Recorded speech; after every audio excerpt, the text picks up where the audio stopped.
Good afternoon, everyone. It's February 22nd, 2017. It's Wednesday. I'm about to take you to another journey, another adventure.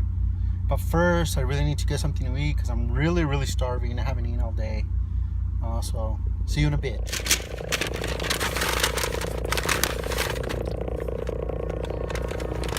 I'm so hungry. It's so good. When you don't eat all day, a little hamburger like this is the best.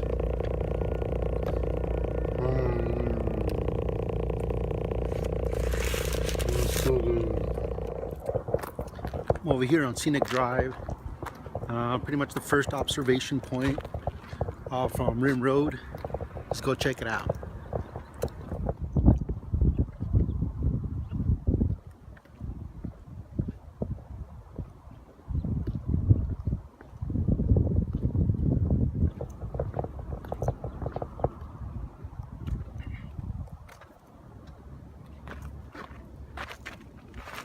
We have like a little, I don't know what this is. It looks like a tombstone. It's not. But it's pretty much, it says Tom Lea Park, developed by the Women's Department, El Paso Chamber of Commerce, 1963 to 64.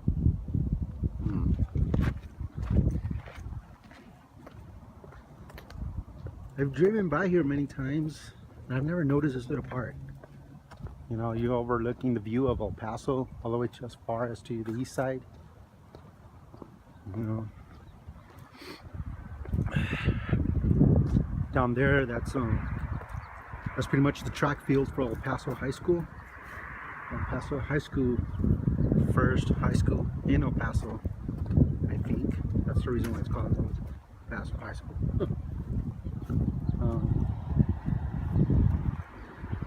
But you can't see. Off in the distance, you can see the X, which is actually in Juarez, Mexico, and right at the border. All those vehicles right there, see running. That's I-10. I-10 runs from Santa Monica, California, all the way through Florida. Pretty much goes through all the southern states of the United States. Coming up to this monument, it has a plaque on it. I don't know what it says. Let's check it out.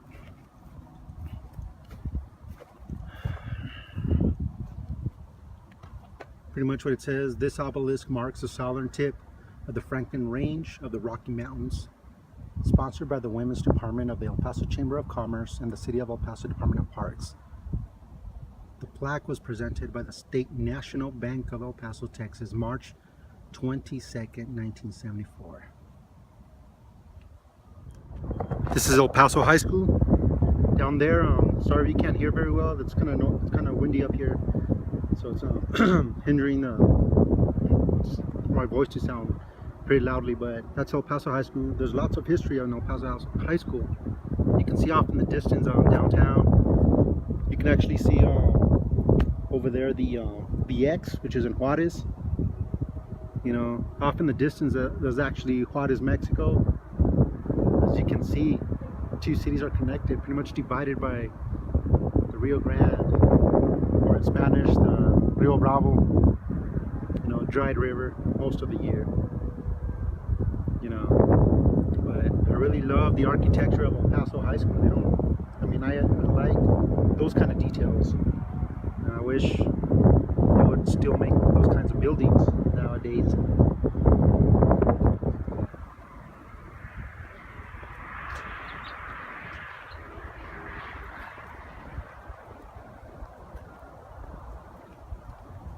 Pretty much you can see right there off in the distance, that's pretty much the very tip of the Franklin Mountains, which is the largest urban state park in the whole country.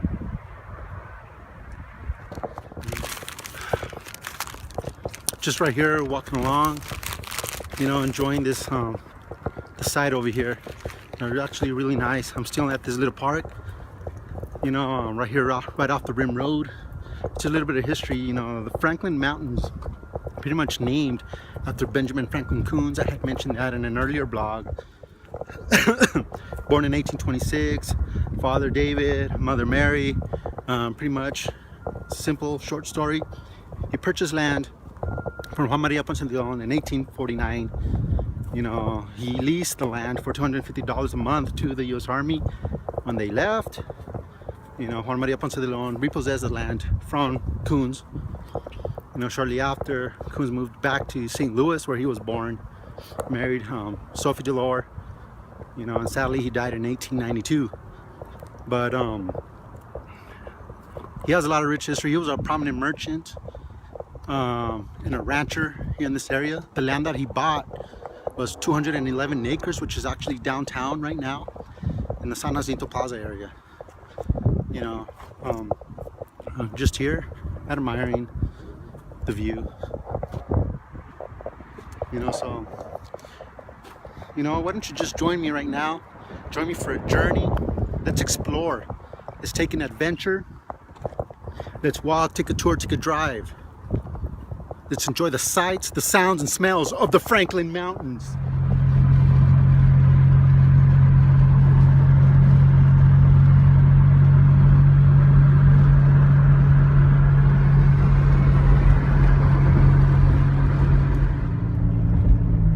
We're traveling up Trans Mountain Road. You know, here in the Franklin Mountains, going across towards the west side scenic view. Pretty much the Franklin Mountains, they lie in the Chihuahuan Desert. Its highest peak is about 7,192 feet. You know, Native Americans have been passing through here for thousands of years, and Europeans arrived here in the late 1580s. You know, there's about 24,000 and 26,000 acres of land here in the Franklin Mountains. You know, this road that I'm driving was constructed in 1979 by a developer, you know, which pretty much it led to the Franklin Mountains Wilderness Coalition, group of people who were afraid that a lot of development was going to pretty much destroy its ecology, its scenery, you know, its plant life, its wildlife. You know, it's very unique. You can see it's very bare. You know, that's pretty much one of the first observation points facing the northeast of El Paso. There's been sightings of pretty much deer, ram, mountain lions. You know, there's plenty of hiking to do here. You know, if you go hiking, make sure you have plenty of water, good shoes. Don't hike alone. You know, there's more often than not, there's rescues here of stranded hikers. Sometimes, you know, it takes a whole night to find them. You know, so even though, you know, by viewing, for those of you who live in El Paso, you know, just by looking at the mountains, you know, a lot of people tend to say, like, how can you get stranded on these mountains? I mean, it's a very small mountain range, but I mean, there's danger here. You know, these mountains are pretty beautiful, even though they're bare. And I really like driving through here. You know, really nice. There's actually an urban legend stating pretty much what they say is that late at night there's a monk and a donkey, pretty much a ghost of a monk and a donkey, you know, pulling a carriage on the stretch of this road late at night. You know, I've yet to see it. I've driven through this road late at night countless times. Here we go again, you know, just observing the mountains. I love this little part of the mountains. I love the way it looks. It looks pretty cool. You know, and in the northeast side of the Franklin Mountains, of Trans Mountain in US 54, you can visit the US Border Patrol Museum. And also, I'm driving up towards second observation point, which faces West El Paso, overlooking New Mexico. It's a beautiful day today, February 22nd, 2017. Very beautiful day. It's actually pretty hot today. It's about 80 degrees right now. In February, 80 degrees. Entering Franklin Mountain State Park. Part of the mountains is part of Fort Bliss, I think. There's a Fort Bliss sign. There's the first hiking trails right there off Trans Mountain Road.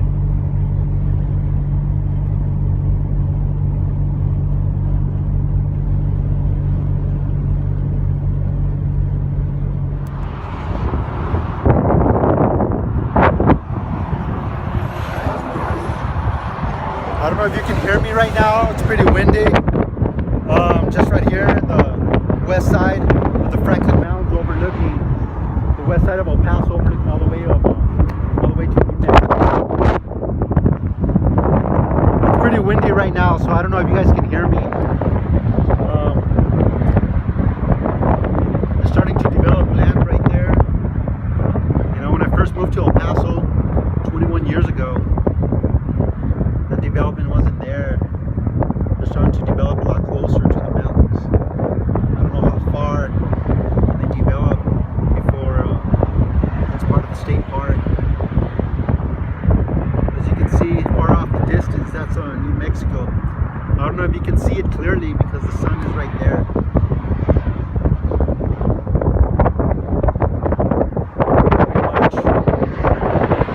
These are the outskirts of El Paso on the west side.